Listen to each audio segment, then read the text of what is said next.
నాకు కూడా వీరి మార్గదర్శనంలోనే నేను కూడా పనిచేస్తూ ఇప్పటికి కూడా అలానే వారు చూపించిన దారిలోనే నేను కూడా నడుస్తున్నాను.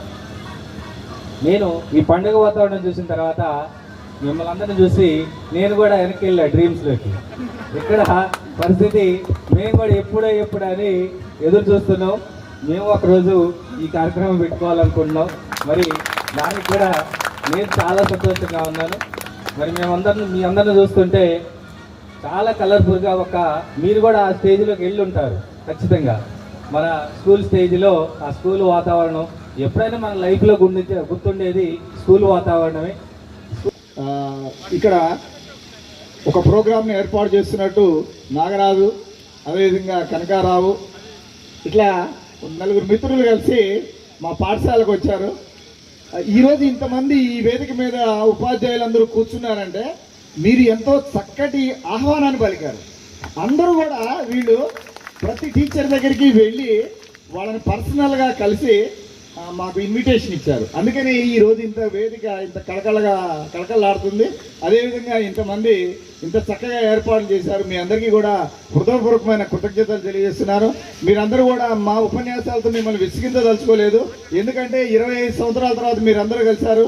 మీరు యొక్క చిన్ననాటి జ్ఞాపకాలని, మధుర స్మృతుల్ని తెలియజేసుకుంటూ మీరు ఆనందంగా గడపాల్సిన సమయం.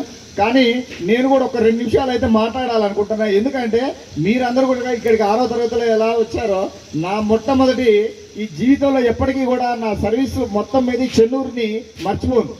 ఎందుకంటే నేను 16/11/96 ఈ పాఠశాలలోకి అడుగుపెట్టా. మొట్టమొదటిసారిగా ఇక్కడ అడుగుపెట్టా. ఇక్కడ ఉన్న ఉపాధ్యాయులందరూ కూడా మీకు నేను గురువులు అయితే నాకు గురువులు ఇక్కడ ఉన్న నా ఉపాధ్యాయులు రాధాకృష్ణ గారు, శ్రీనివాసరావు గారు, వెంకటేశ్వరరావు గారు, రామారావు గారు, సుబ్బారెడ్డి గారు, ఇట్లా వీళ్ళందరూ కూడా నాకు గురువులు. నేను ఈరోజు కొన్ని విలువలకి కట్టుబడి నేను ఇక్కడ ఇప్పటికీ కూడా పనిచేస్తున్నానంటే ఇక్కడ పీఈటీగా చేశాను. పీఈటీ నుంచి ఈ చెన్నూరు గ్రామం నుంచే నేను ప్రమోషన్తో పీడీగా వెళ్ళాను, ఏడూళ్ళ బయారం పినపాక. అక్కడ నుంచి హెచ్ఎంగా ప్రమోషన్ తీసుకొని మొత్తం ఇప్పుడు మాటూరు హై స్కూల్గా నేను చేస్తున్నాను. అలా నేను ఒక నిబంధనతో కొన్ని విలువలతో కట్టుబడి పని చేస్తానికి కారణం వీళ్ళే. నేను ఈ పాఠశాలకి 1997 జూలై 7వ తేదీన రావడం జరిగింది. ఫస్ట్ అపాయింట్మెంట్ ఇదే స్కూల్లో. షఫీక్ సారు నేను ఒకే పాఠశాలలో ఖమ్మంలో ఒక ప్రైవేట్ స్కూల్లో చేస్తూ ఉండేవాళ్ళం. దాదాపు 10 సంవత్సరాలు నేను ప్రైవేట్ స్కూల్లోనే టీచర్స్ని పిలవటం అనేది నేను ఫస్ట్ టైం చూస్తున్నాను. చాలా హ్యాపీ అనిపించింది. మనకి కల్లూరులో నాకు మ్యాక్సిమం కనపడుతుంటారు అబ్బాయిలు కానీ అమ్మాయిలు కూడా ఒకళ్ళిద్దరు కలుస్తుంటారు. వాళ్ళ డీటెయిల్స్ కానీ ఫ్యామిలీ డీటెయిల్స్ అన్నీ దగ్గరకు వచ్చి మాట్లాడుతుంటారు. చాలా హ్యాపీ అనిపిస్తుంటారు నాకు. అదేవిధంగా నేను 98లో ఇక్కడ సభకు నమస్కారం అండి. నా పేరు దంతాల సుధాకర్. నేను ఈ చెన్నూరు గ్రామానికి చెందినటువంటి వాడిని.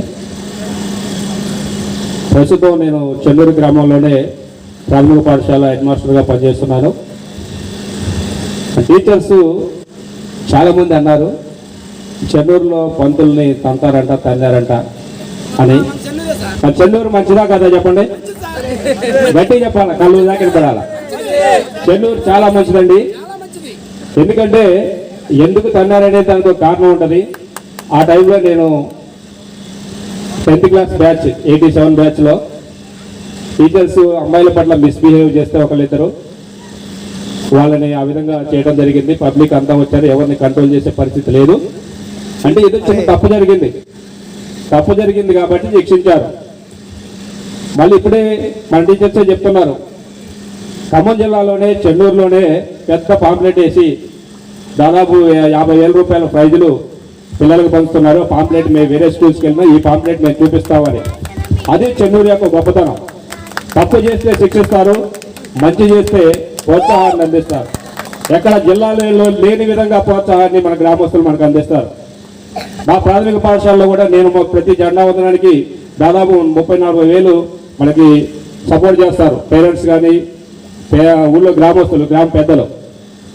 ఏది అడిగినా కాదనేటటువంటి పరిస్థితి లేదు. మిగతా ఊర్లలో వాళ్ళ దగ్గరికి వెళ్తే ఆ చాలే అంత జీతాలు తీసుకుంటున్నారు, మళ్ళీ మా దగ్గరికి వచ్చారా మీరు పెట్టి చేసుకోండి మీరు చేత అయినంత అనే పరిస్థితి ఉంది ఈ రోజుల్లో. కానీ మన చెన్నూరులో ఆ విధంగా ఎవ్వరూ మాట్లాడరు. పేరెంట్ కానీ, గ్రామస్తులు కానీ, గ్రామ పెద్దలు కానీ ఎవరు మాట్లాడినటువంటి పరిస్థితి లేదు. అటువంటి గొప్పతనం మన చెన్నూరుది. టీచర్స్ ఎవరు భయపడాల్సినటువంటి పని లేదు. అప్పుడేదో 87లో జరిగిన చిన్న సంఘటన అది, దాన్ని పట్టుకొని ఇప్పటికీ అంటూ ఉంటారు. అదే గుర్తుపెట్టుకోండి, మీరు చెడు వచ్చిందంటే పోవడానికి చాలా టైం పట్టింది, అసలు పోదు. అంతకంటే మంచి పనులు చెన్నూరులో చాలా జరిగినాయి, అదెవరు చెప్పుకోరు. అవునా కదా? మంచిని చెప్పుకోరు, చెడు మాత్రం జీవితాంతం గుర్తుంటుంది. అది మీరు గుర్తుపెట్టుకోండి. మీ జీవితంలో కూడా చెడు పనులు ఎవరు చేయొద్దు. తెలిసి తెలియక ఒక చిన్న పొరపాటు చేసినా ఇదే విధంగా ఎన్నో సంవత్సరాలు ఆ నిందన మోయాల్సి ఉంటుంది. మనం ఎన్ని మంచి పనులు చేసినా కానీ అవి గుర్తురాదు. కాబట్టి మీరు జీవితంలో మంచి పనులు చేయడానికే ప్రయత్నం చేయండి, చెడు పనులు అసలు చేయొద్దు. Okay sir. ఇకపోతే మరి నేను ఇక్కడ ఈ కార్యక్రమానికి ఎందుకు వచ్చానంటే, నేను 2000లో ఇక్కడ విద్యా వాలంటీర్గా పనిచేశాను. అంతకంటే ముందు ప్రైవేట్ స్కూల్ హెడ్ మాస్టర్గా పనిచేశాను. వీళ్ళలో చాలామంది నా దగ్గర చిన్నప్పుడు 1, 2 నుంచి 5 వరకు చదివినటువంటి పిల్లలే చాలామంది ఉన్నారు. తర్వాత మేము చిన్నపూరుకొండలో ఎడ్జిటీగా చేసేటప్పుడు సారు శ్రీనివాసరావు గారు 10th క్లాసు ట్యూషన్ చెప్పి పిల్లల్ని డెవలప్ చేసి వెళ్ళిపోయిన తర్వాత ఆ బాధ్యతను నేను తీసుకోవడం జరిగింది. చిన్నపూరుకొండలో ఎడ్జిటీగా జాబ్ చేస్తూ ఇక్కడ 10th క్లాస్ ట్యూషన్ చెప్పడం జరిగింది. వీళ్ళలో చాలామంది 10th క్లాస్ బ్యాచ్ నా దగ్గరకు వచ్చి 10th క్లాసు చదువుకున్నటువంటి వాళ్ళే. పుల్లారావు గారు ఇంగ్లీష్ చెప్పేవాళ్ళు, నేను మ్యాథ్స్ చెప్పేవాడిని. ఇక్కడ ఒక రూమ్ తీసుకొని ఆ విధంగా దాదాపు ఒక 10 years మేము 10th క్లాస్కి ట్యూషన్ చెప్పడం జరిగింది. సో ఆ విధంగా వీళ్ళంతా మా స్టూడెంట్లే, చాలా మంచి విద్యార్థులు. మరి జీవితంలో కొంతమంది ముందుకు వెళ్ళొచ్చు, కొంతమంది వెనక్కి వెళ్ళొచ్చు. వాటిగా నిరుత్సాహపడకుండా మన సార్లు చెప్పినట్టు మన జీవితంలో ముందు రావాలంటే చదివే ముఖ్యమైనటువంటి మార్గం. మీ పిల్లలకి చక్కని విద్యను అందించండి. మీరు డబ్బులు, బలాలు, ఆస్తులు సంపాదించినటువంటి పని లేదు. చక్కటి విద్యను అందిస్తే ఆటోమేటిక్గా వారి జీవితంలో మంచి స్థాయికి, ఉన్నత స్థాయికి వెళ్ళగలిగేటటువంటి అవకాశం ఉంది. ఇందాక సార్ చెప్పినట్టు సరస్వతీదేవి మన పక్కన ఉంటే ఆటోమేటిక్గా లక్ష్మీదేవి వద్దన్న పక్కన వచ్చి కూర్చుంటుందట. మరి ఆ విషయాన్ని గ్రహించి ప్రస్తుత పరిస్థితుల్లో మీరు జీవితంలో కొంచెం వెనకబడి ఉన్నప్పటికీ ఆ విషయాన్ని మీరు గ్రహించి, అరే మనం వెనకబడి ఉన్నాం, మన పిల్లలన్నా మనకంటే ముందు స్థాయికి తీసుకెళ్ళాలి. కాబట్టి ముందు స్థాయికి తీసుకెళ్లాలంటే మనకున్నది ఒకటే మార్గం, వాళ్ళ చక్కటి విద్యను అందించడమే. కాబట్టి మీరు ఎన్ని కష్టాలు పడినప్పటికీ మీ పిల్లల్ని మంచి ఉన్నత విద్యను అందించే వాళ్ళ జీవితంలో పైకి వస్తారు. మరి ఆ విధంగా మీరందరూ ప్రయత్నిస్తారని మరి ఇక్కడికి నన్ను ఆహ్వానించి ఈ అవకాశాన్ని ఇచ్చినందుకు మీకు అందరికీ ధన్యవాదాలు తెలియజేసుకుంటూ, ఇంకో విషయం, ఇక్కడ ఈ ప్రోగ్రాం పెట్టాలని నన్ను సంప్రదించినప్పుడు కొన్ని సలహాలు అడిగారు. నేను సరే మామూలుగా చేస్తారు, ఎట్లా చేస్తారని అయితే ఊహించలేదు. స్టేజ్ విషయంలో కానీ, ఆ ఏర్పాట్ల విషయంలో కానీ, భోజన విషయంలో కానీ ఎక్కడా మాత్రం తగ్గలేదు. ఎందుకంటే మనకు వచ్చిన టీచర్స్ కూడా అర్థమై ఉంటుంది. 100% చెప్తున్నా నేను. ఇంతకంటే మంచి ఫెసిలిటీస్ ఉన్నటువంటి ఫేర్వెల్ పార్టీ, ఈ ఆత్మీయ సమ్మేళనం జరుగుతుందని నేనైతే అనుకోను. అందరూ వచ్చారు. ఇంకో చిన్న విషయం కూడా ఏంటంటే సార్, ఒక నెల క్రితం జరిగింది ప్రోగ్రామ్. దీంట్లో కూడా కొంతమంది టీచర్స్ వచ్చారు. కొంచెం సేపు మాట్లాడి భోజనం చేసిన తర్వాత ఒక్కరు కూడా లేరు, టీచర్స్ వెళ్ళిపోయారు. భోజనం చేసిన తర్వాత వెళ్ళిపోయారు. నేను కూడా అదే అనుకోని నేను ఇక్కడ సలహా ఇచ్చా వేలాద్రి భోజనం చేస్తే ఒక్కరు కూడా ఉండరు, మీరే మిగులుతారు. కొంచెం 2 దాకా దీన్ని కంటిన్యూ చేద్దామంటే తర్వాత ఆలోచించాం వాళ్ళు. ఎందుకంటే వయసు పెద్ద, షుగర్ ఉన్న వాళ్ళు కొంచెం అట్లా ఉంటారు, మధ్యలో బ్రేక్ ఇద్దాం సార్ అని బ్రేక్ ఇవ్వడం జరిగింది. కానీ వచ్చినటువంటి టీచర్స్ ఒక్కరు కూడా వెళ్ళలేదు. మీకు ప్రత్యేకంగా ధన్యవాదాలు తెలియజేసుకుంటున్నారు. ఎందుకంటే మనని ఎంతో ఆత్మీయంగా పిలిచారు, ఎంత కష్టపడ్డారు, ఏర్పాటు చేశారు. వాళ్ళల్లో వాళ్ళకి ఎంత సాటిస్ఫాక్షన్, ఆత్మ సంతృప్తి. మనం పిలిచిన టీచర్స్ అందరూ వచ్చారు. మన ప్రోగ్రాం అయిపోయిన దాకా వాళ్ళు అక్కడ ఉన్నారు. మన యొక్క బాగోగులు తెలుసుకున్నారు, మన ఆశీర్వదించారు, మన ప్రోగ్రాం చివరి దాకా ఉన్నారు అనే యొక్క సంతృప్తి వాళ్ళకి ఎప్పుడు ఉంటుంది. అలాంటి సంతృప్తిని కలిగించినటువంటి మీకు అందరికీ పేరుపేరున ప్రత్యేక ధన్యవాదాలు తెలియజేసుకుంటూ, ఇంత మంచి ప్రోగ్రామ్ని ఇంత చక్కగా ఆర్గనైజ్ చేసినటువంటి మీకు అందరికీ అభినందనలు తెలియజేస్తూ అందరికీ థ్యాంక్ యూ వెరీ మచ్ అండి. Thank you sir, thank you. So next school assistant ఇంగ్లీష్లో పనిచేస్తున్నటువంటి జే రమాప్రభ గారు. నీడ్ ఉంటే ఫైనాన్షియల్గా, మోరల్గా ఏ విధంగా నీడ్ ఉన్నా కూడా అందరూ కలిసిమెలిసి పనిచేసుకోవాలని దీని మూలంగా చెప్తున్నాను.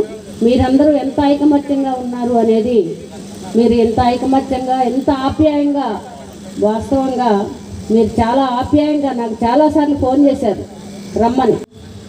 నా పేరు మహమ్మద్ రియాజుద్దీన్. ఇప్పుడు స్కూల్ అసిస్టెంట్ హిందీగా పిండిప్రోలు అనే ఆ విలేజ్లో పనిచేస్తున్నాను. ఇంతకుముందు నేను ఈ పాఠశాలలో పనిచేసినప్పుడు నేను యాక్చువల్గా నా ప్లేసు ఈ పాఠశాల కాదు, కానీ యూపీఎస్ విఎన్ తండా పాఠశాలలో నేను ఎల్పిహెచ్గా పనిచేస్తున్నాను. అప్పుడు ఇక్కడ ఈ యొక్క 10th క్లాస్ బోధన కోసం కొద్దిగా స్టాఫ్ తక్కువ ఉండటంతో నాకు డెప్యుటేషన్ పై విధంగా 1 సంవత్సరం కానీ 2 సంవత్సరాలు ఈ విధంగా నాకు పంపించారు. తో క్యా హువా జైసే పేడ్ ఖజూర్, బడా హువా తో క్యా హువా జైసే పేడ్ ఖజూర్, పంథికో ఛాయా నహీ ఫల్ లాగే అతి దూర్ అని చెప్పాడు. అంటే దీని అర్థం ఏంటంటే, ఒక ఖర్జూరపు చెట్టు అనేది చూడటానికి చాలా ఎత్తులో ఉంటుంది, పొడుగ్గా ఉంటుంది, కానీ దానితోటి బాటసారులకు ఎలాంటి ప్రయోజనం అనేది ఉండదు. బాటసారులకు నీడ పండ్లను అది ఇవ్వలేదు. అదేవిధంగా మనం సమాజంలో ఎంత పెద్దవారైనప్పటికీ కూడా మనం పెద్దగా ఉండటం అనేది ముఖ్యం కాదు, కానీ ఇతరులకు సహాయకారులుగా మనం ఉండాలి. కనిపిస్తూ ఉంటారు. మాది ఈ ఊరే కాబట్టి అప్పుడప్పుడు వచ్చినప్పుడు అమ్మాయిల్లో చాలామంది కనిపించరు, 4-5 మాత్రం కనిపిస్తూ ఉంటారు అప్పుడప్పుడు. ఇది మిమ్మల్ని అందరినీ ఒకసారి ఇలా కలుసుకున్నందుకు చాలా హ్యాపీగా ఉంది. దాంతోపాటు ఈ ఆనందంతో పాటు మాతో పాటు పనిచేసినటువంటి శ్యామ్ సుందర్ సార్, అలాగే శ్యామ్ ఈ వేదిక మీద ఉండటం జరిగింది. వారికి అందరూ కూడా నా హృదయపూర్వక నమస్కారాలు తెలియజేస్తూ, ఈనాటి ఈ కార్యక్రమం ఇప్పుడు వరకే గెట్ టుగెదర్ పొద్దుటి నుంచి ఇప్పుడు వరకు ఎవరు కూడా కదలకుండా ఇక్కడే ఉండి మీ యొక్క విద్యాబుద్ధులు నేర్పించినటువంటి గురువులకి సత్కారాలు అందించడం. ఇక్కడ ఉన్నటువంటి విద్యార్థులు 50-60% శ్రీహరి సార్కి